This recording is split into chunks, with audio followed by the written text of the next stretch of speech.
Let me show you how to remove background from the trees. First, go to Layers panel.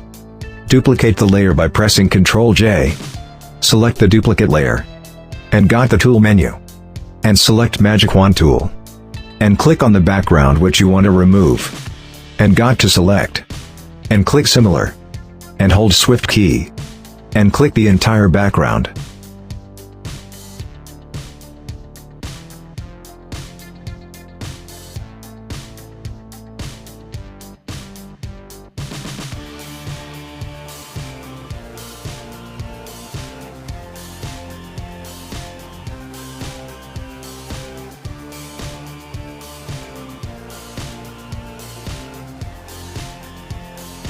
And make mask by hold Alt key.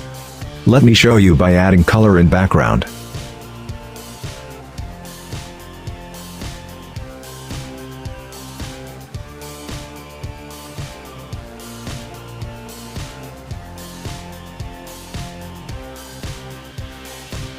That's it. Looks how beautiful it is. This is how you can remove background from trees.